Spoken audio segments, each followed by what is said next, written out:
Let's be so real right now. In a world where almost half the population is facing obesity, most people don't have a weight problem. They have an access and they have an appetite problem. The truth is, your appetite is not hormonal.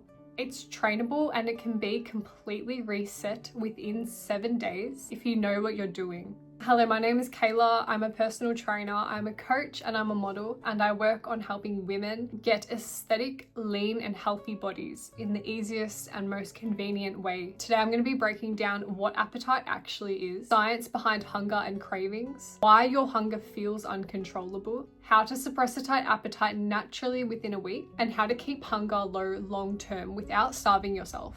It's all about making things realistic, making things sustainable, and making things achievable within our daily lives. I'm going to be walking you through how models, athletes, and trainers stay lean year around without relying on discipline. Appetite is controlled mainly by 3 systems. The first system is hormones, second is blood sugar, and third is your gut-brain axis. Now, there are 2 key hunger hormones. The first hormone is ghrelin. Ghrelin is the hunger hormone. Ghrelin is a peptide hormone that gets released when your stomach is empty. Your stomach starts to contract when there's no food present. Ghrelin levels rise and they send messages up through the vagus nerve to the hypothalamus. Hypothalamus is responsible for hunger, energy, cravings. So I'm going to make a little analogy out of this. Pretend you've just been invited to this nightclub. It's a massive nightclub. The host themselves invited you. They were like, come to this nightclub. It's going to be lit. We're going to have amazing music. It's a packed night. There's going to be so many people there. We're really excited for you to come. You're like, I bet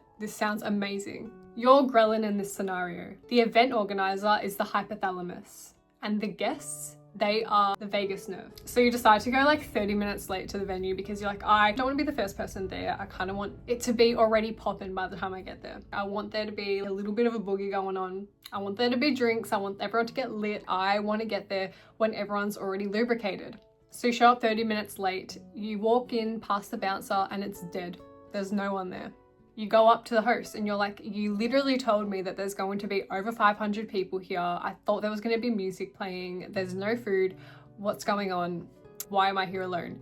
The event organizer looks you dead in the eyes and goes, yeah, listen, people were supposed to come, but they didn't show up. You're going to have to call them. Oh, we actually need to get here right now.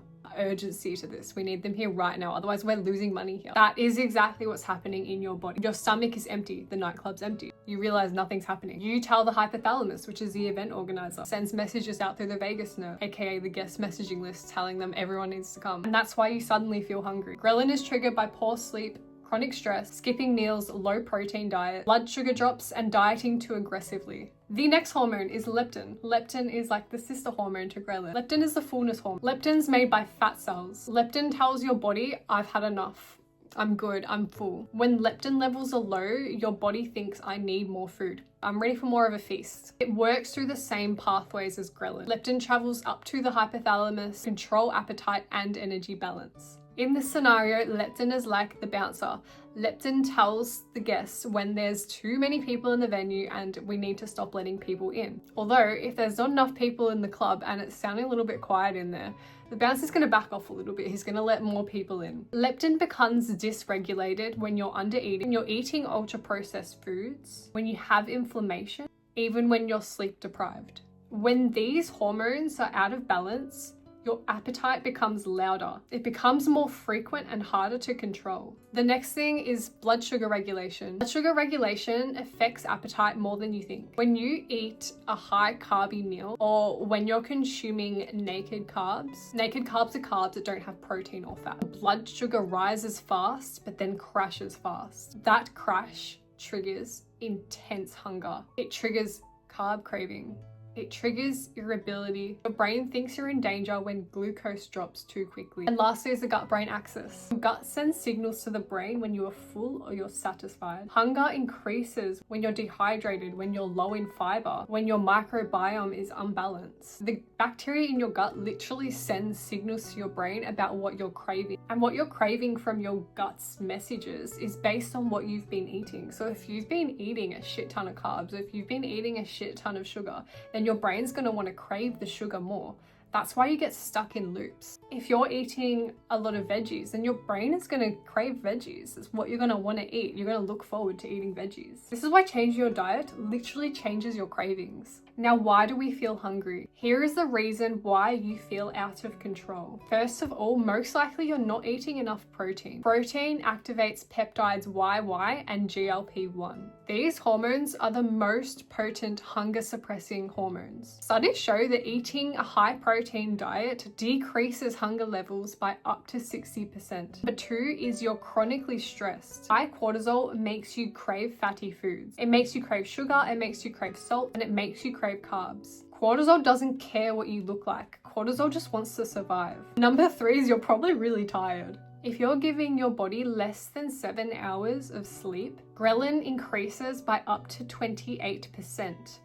Leptin drops by up to 18%, and cravings increase by up to 50%. Sleep has a bigger impact on appetite than dieting does. Number 4 is that your blood sugar is spiking. Number 5 is that you are dehydrated. Now, how can we change appetite? This is where we get the actual results. Here is the 7-day plan that is going to reduce your appetite. Write these down if you have a notepad. Rule number 1, you're gonna wanna have 30 grams of protein with every single meal. Protein increases that satisfaction hormone that makes you feel full after eating, and it slows your digestion. If you have protein with every single meal, your blood sugar is going to be stabilized, you're going to be activating that GLP-1 hormone, and you're going to slow stomach emptying, which makes you feel fuller for longer. That is the fastest way to kill hunger. Literally just look up what has protein in it, get a little protein guide, print it out, get it on your notes app, make sure that you're having 30 grams of protein with every meal, make sure every snack you have has protein in it. If you're just having protein with every single meal, your appetite is going to decrease, I promise you. Rule number 2, make sure you're adding fiber into every meal also. Fiber is so underrated for appetite suppression. Soluble fiber expands in the stomach. It creates physical fullness. Soluble fiber is a type of fiber that dissolves in water. It forms a gel in your stomach, slows digestion, and keeps you feeling fuller for longer. And it feeds good gut bacteria, all making it easier to control cravings naturally. You can obviously look this up as well, but foods that are high in fiber are oats, barley, chia seeds, flax seeds, psyllium husk, apples, oranges, pears, carrots, broccoli, bok choy, beans, lentils, chickpeas. Your body physically cannot overeat if you are having enough fiber. Rule number 3, cut out naked carbs. Get rid of them. Throw them out. Forget about them. Never, ever, ever eat white bread. Ever eat crackers. Never, ever eat rice. Don't eat fruit. Don't eat pasta alone.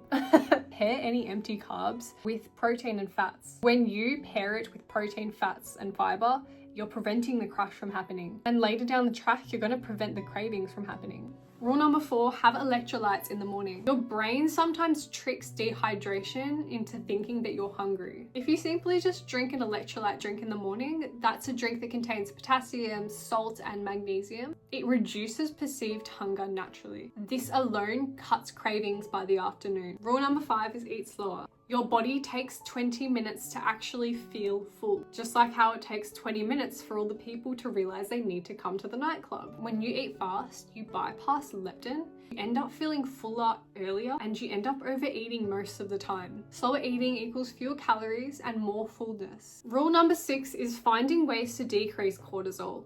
So I suggest taking a walk, even just a 10-minute walk after you eat, or a 10-minute walk throughout the day, literally just to reduce cortisol. Walking regulates blood sugar, it increases metabolism, it regulates insulin, and obviously it regulates cortisol. It's literally like a little cheat code for appetite control. And rule number 7, we've already talked about this, but improve your sleep quality. This is a non-negotiable if you want to improve your appetite. If you fix your sleep, you're fixing your hunger. Things you can do today to have a glow up in your sleeping habits would, first of all, no screen time before bed.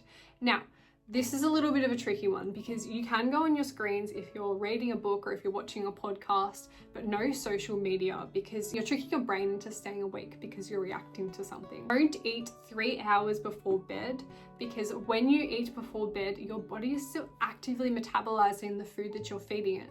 I don't care if there's something that's marketed towards having at nighttime, like a nighttime protein, your body is still working really hard to digest that while you're sleeping. So try and avoid habitual eating 3 hours before sleeping. Having a cold room obviously helps as well, Going to sleep the same time as your partner's going to sleep, if you sleep with your partner, that's a massive one too. And having supplements if needed. I know that magnesium citrate, magnesium threonate, magnesium glycinate, they are all extremely good magnesiums to take. Other supplements such as GABA, passion flower, valerian root are all amazing supplements that you can incorporate into your sleeping schedule as well. The fastest method that's going to work within the next 24 hours. Balance your blood sugar by eating in order. First of all, you want to have your protein, and then you want to have your fiber, and then you want to have your carbs, and then you want to have your fats. This order reduces glucose spikes by 30 to 70%. Less spikes means less crash, means fewer cravings. This can reduce your appetite in literally 24 hours. Now, research suggests that it takes 21 to 66 days to form a new habit. Factors that can positively affect habit formation are consistency, simplicity, motivation, environment, and rewards. Now we're going to talk about maintenance of appetite suppression. If you want to get body T, you want to maintain that body T. Long-term appetite management comes from routine. And here is how we're going to do that. Firstly, we're going to be doing resistance training. Resistance training improves insulin sensitivity, meaning fewer energy crashes and fewer cravings. Consistent meal timing. Your hunger hormones follow a schedule. Eat consistently and appetite becomes scheduled and it becomes predictable. High protein, high fiber. I've already said it, but these foods suppress hunger without having to think about it or having to restrict. Limit processed foods. Ultra processed foods bypass fullness signals. They are designed to keep you eating and to keep you fat. Manage stress. Stress hunger is a real thing. Make sure you're walking, make sure you're meditating, make sure you're journaling, make sure you're properly hydrating. Water, electrolytes, you want to have your teas. Stay away from juices, stay away from soft drinks, stay away from energy drinks and caffeine. Obviously not too crazy though. I'm not saying don't have coffee. I'm not saying don't have juice. I'm literally just saying that you want to prioritize hydration before you prioritize your sweet little drinky drinks. And lastly, we are avoiding extreme dieting. Extreme dieting messes up your hunger hormones. I will say that again, it messes up your hunger hormones. Do not excessively diet.